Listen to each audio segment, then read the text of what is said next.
मराठी लघुलेखन 100 शब्द प्रति minute. 5 second. Start. लघुउद्योग म्हणजे लहान प्रमाणावर उत्पादन करणारे उद्योगधंदे होय. भारतात 10 लाख रुपयांपेक्षा कमी भांडवल गुंतवून असणारे उद्योग हे लघुउद्योग होत. यंत्रसामग्रीचे सुटे भाग उत्पादन करण्याच्या व्यवसायात 15 लाख रुपयांपर्यंत भांडवल गुंतवणूक ही लघुउद्योगाची कमाल मर्यादा होय. लघुउद्योगात कारखान्यांची स्वतंत्र इमारत असते. स्वयंरोजगार मिळवून देणे, प्रादेशिक विषमता कमी करणे, त्यासाठी लघुउद्योगाचा पुरस्कार केला जातो. ते श्रमप्रधान असले तरी यंत्राचा वापर केला जातो. मजुरांच्या सहाय्याने उत्पादन होते. त्यांना तांत्रिक शिक्षणाची जरुरी असते. विविध ठिकाणांहून कच्चा माल आणून उत्पादन केले जाते. सामान्यतः शहरी भागातील औद्योगिक वसाहतीत लघुउद्योग अधिक असतात. चिनी मातीची भांडी, कागद, यांत्रिक हत्यारे, छपाई, बांधणी इत्यादी व्यवसाय लघुउद्योगाद्वारे केले जातात. लघुउद्योगातील वस्तूंची निर्यातही केली जाते. परिच्छेद.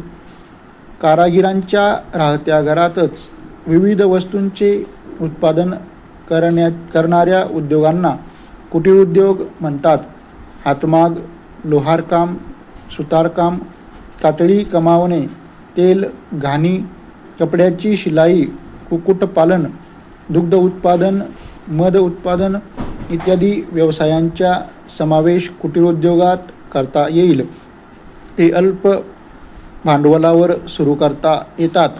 कारागिरांच्या कुटुंबातील मंडळी चरितार्थ चालविण्यासाठी यामध्ये काम करतात. यात जास्तीत जास्त श्रमशक्तीचा वापर केला जातो. कामगार हा स्वतः मालक असल्याने उत्पादन वाढीची प्रेरणा राहते. सामान्यतः स्थानिक कच्चा मालाचा वापर करून वस्तू तयार केल्या जातात. त्यांची बाजारपेठही मर्यादित असते. कुटीर उद्योगातील कामगारांना आपोआपच कामाचे शिक्षण मिळते. कामगारांच्या व्यक्तिगत कलाकुसरीला वाव मिळतो. यामुळे उत्पादनात विविधता असते. बेरोजगारी कमी करण्यासाठी कुटीर उद्योग उपयुक्त ठरतात. परिच्छेद. उद्योग संस्था स्थिर भांडवलाची उभारणी करण्यासाठी ठराविक मुदतीच्या कर्ज रोख्याची विक्री करते. देशातील नागरिक आणि गुंतवणूक करणाऱ्या संस्था या रोख्याची खरेदी करतात.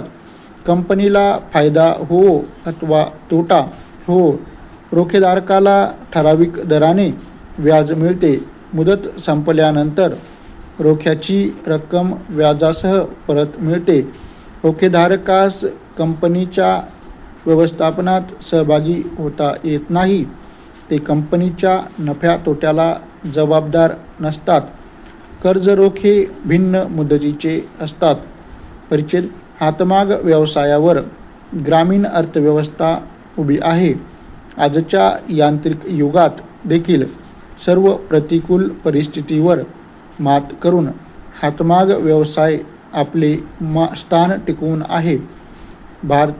भारतातील प्रत्येक नागरिकाने हातमाग कापडाचा वापर करून व्यवसायाचे अस्तित्व टिकविले पाहिजे.